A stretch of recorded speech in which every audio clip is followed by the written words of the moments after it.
By election ಮುಗ್ದಿದ್ದು ರಾಜ್ಯ ಕಾಂಗ್ರೆಸ್ನಲ್ಲಿ ಮತ್ತೆ ಚಟುವಟಿಕೆಗಳು ಗರಿಗೆದರುತ್ತಾ ಇದ್ದಾವೆ. ಉಪಚುನಾವಣೆಯ ಬೆನ್ನಲ್ಲೇ ಕಾಂಗ್ರೆಸ್ ಶಾಸಕರು ಡೆಲ್ಲಿ ಪರೇಡ್ ಅನ್ನು ನಡೆಸೋದಕ್ಕೆ ಮುಂದಾಗಿದ್ದಾರೆ. ಡೆಲ್ಲಿ ದಂಡಯಾತ್ರೆ, ಸಿಎಂ ಡಿಸಿಎಂ ಸ್ಟ್ಯಾಂಡ್ ಏನು ಅನ್ನೋದು ಈಗಿರುವಂತಹ ಪ್ರಶ್ನೆ. ಸಂಪುಟ ಪುನರ್ರಚನೆಗೆ ಮುದ್ರೆ ಒತ್ತುತ್ತಾರಾ, ಬದಲಾವಣೆಗೆ ಪಟ್ಟಿಡಿತಾರಾ? ಎರಡು ಬಣದ ಶಾಸಕರು ಡೆಲ್ಲಿಗೆ ಏಪ್ರಿಲ್ ಅಂತ್ಯದೊಳಗೆ ಕ್ಲಿಯರ್ ಅಂತೆ. ಕುರ್ಚಿ ಕದನ, ಮೇ ಯಾರಿಗೆ ಲಕ್ಕು ಯಾರಿಗೆ ಶಾಕು?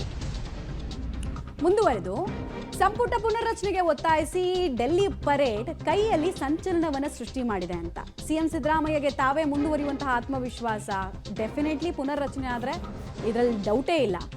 ಏನೇ ಆಗಲಿ ಸಿಎಂ ಸ್ಥಾನ ಸಿಗುತ್ತೆ ನನಗೆ ಅಂತ ಡಿಸಿಎಂ ಡಿ ಕೆ ಶಿವಕುಮಾರ್ ಕೂಡ ಕಾಯ್ತಾ ಇದ್ದಾರೆ. ಅವರು ಕೂಡ ಹೈಕಮಾಂಡ್ ಇಲ್ಲಿ ತನಕ ನನ್ನ ಬೆನ್ನಿಗೆ ನಿಂತಿದೆ, ಈಗಲೂ ನಿಲ್ಲುತ್ತಪ್ಪ ಅನ್ನುವಂತಹ ಒಂದು ಕಾನ್ಫಿಡೆನ್ಸ್ನಲ್ಲಿದ್ದಾರೆ. ಹಾಗಾದರೆ ಮೇ ಮೊದಲ ವಾರದಿಂದ ಕುರ್ಚಿಯ ಆಟದಲ್ಲಿ ಇನ್ನಷ್ಟು ಟ್ವಿಸ್ಟು ಟರ್ನು ಸಿಗುತ್ತಾ, ನಾಟಕೀಯ ಬೆಳವಣಿಗೆಗಳಾಗುತ್ತಾ ಅನ್ನೋ ಕುತೂಹಲ. ನಾವು ಹಿಂದೆ ವಿಧಾನಸಭೆ ನಡೆಯುವಂಥ ಸಂದರ್ಭದಲ್ಲಿ ನಾವೆಲ್ಲರೂ ಕೂಡ ಸ್ವಲ್ಪ ಸೀನಿಯರ್ ಲೆಜಿಸ್ಲೇಟರ್ಸ್ 3, 4, 5, 6 ಟರ್ಮು ಇರ್ತಕ್ಕಂಥ ಎಲೆಕ್ಟ್ ಆಗಿರ್ತಕ್ಕಂಥ ಹಿರಿಯ ಶಾಸಕರೆಲ್ಲರೂ ಕೂಡ ಸ್ವಯಂ ಪ್ರೇರಿತರಾಗಿ ಕೂತ್ಕೊಂಡು ಒಂದು ಕಡೆ ಚರ್ಚೆ ಮಾಡಿರ್ತಕ್ಕಂಥದ್ದು. ಆದರೆ ನಮಗೆ ಈಗಿನ ಸರ್ಕಾರಕ್ಕೆ 3 ವರ್ಷ ಆಯಿತು. ಶುರು ಮಾಡ್ತೀವಿ ಭೇಟಿಯಾಗಕ್ಕೆ, ಯಾರು ಸಿಗ್ತಾರೋ ಫಸ್ಟು ಖರ್ಗೆ ಅವ್ರಿಗೆ ಮೀಟ್ ಮಾಡ್ತೀವಿ, ವೇಣುಗೋಪಾಲು, ಸುರ್ಜಿವಾಲಾ, ಟೈಮ್ ಸಿಕ್ಕರೆ ರಾಹುಲ್ ಗಾಂಧಿ ಅವ್ರಿಗೆ ಮೀಟ್ ಮಾಡಿಕೊಂಡು ನಾವು ನಮ್ಮದೇನು ಬ್ಲ್ಯಾಕ್ ಮೇಲಿಂಗ್ ಟ್ಯಾಕ್ಟಿಕ್ಸ್ ಏನಿಲ್ಲ. ನಮ್ಮ ರಿಕ್ವೆಸ್ಟು ಮೊದಲಿಂದ ನೀವು ಮಾತು ಕೊಟ್ಟಿದ್ದೀರ 2 ವರ್ಷ ಆದಮೇಲೆ ಮಂತ್ರಿಗಳು ಮಾಡಬೇಕು ಅಂತ, ನೀವು ಮಾಡಿ ಅಂತ ನಮ್ಗೆ ಹೇಳಿದರು. ಒಂದು 4-5 ಜನ ಸೀನಿಯರ್ಸ್ ಇಟ್ಕೊಂಡು ಮಿಕ್ಕಿದ 25 ಜನಕ್ಕೆ ಚೇಂಜ್ ಮಾಡ್ತೀವಿ ಅಂತ ಸುರ್ಜಿವಾಲಾ ಮೊದಲೇ ಹೇಳಿದರು ಮಿನಿಸ್ಟರ್ ಆದ ಟೈಮ್ಗೆ.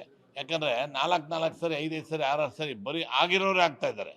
ನಾವು 4 ಸರಿ 3 ಸರಿ 5 ಸರಿ 7 ಸರಿ 8 ಸರಿ MLAಗಳು ಆಗಿರೋರೆಲ್ಲ ಏನೂ ಆಗ್ತಾಯಿಲ್ಲ. ಆದ್ದರಿಂದ ನಮ್ಗೆ ಎಲ್ಲರಿಗೂ ಚಾನ್ಸ್ ಕೊಡಿ ಅಂತ ಒಂದೇ ಒಂದು ರಿಕ್ವೆಸ್ಟ್.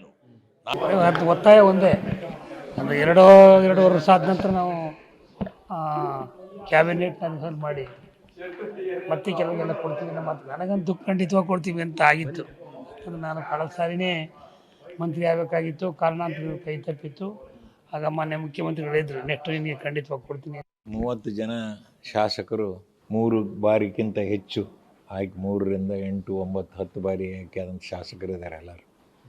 ಅವರೆಲ್ಲರಿಗೂ ಕೂಡ ಯಾವ ಜಿಲ್ಲೆಯಲ್ಲಿ ಅವಕಾಶ ಇದೆ ಆ ಜಿಲ್ಲೆಯಲ್ಲಿ ಇಮಿಡಿಯೇಟಾಗಿ ಮಂತ್ರಿಮಂಡಲನ ರಿಸಫಲ್ ಮಾಡಿ ಅವಕಾಶ ಕೊಡಬೇಕು ಎಂಬ ಒಂದು ಮನವಿಯನ್ನು ಮಾಡೋದಕ್ಕೆ ನಾವೆಲ್ಲ.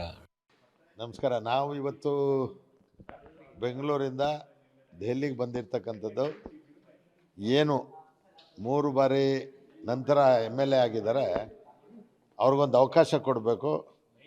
ಹಿಂದೆ ಸರ್ಕಾರ ರಚನೆ ಆದಂಥ ಟೈಮಲ್ಲಿ 2.5 ವರ್ಷಕ್ಕೆ ರೀಶಫಲ್ ಮಾಡಿ ನಿಮ್ಮೆಲ್ಲರಿಗೂ ಅವಕಾಶ ಮಾಡಿಕೊಡ್ತೀವಿ ಅಂತಕ್ಕಂಥ ಒಂದು ಮಾತಿತ್ತು.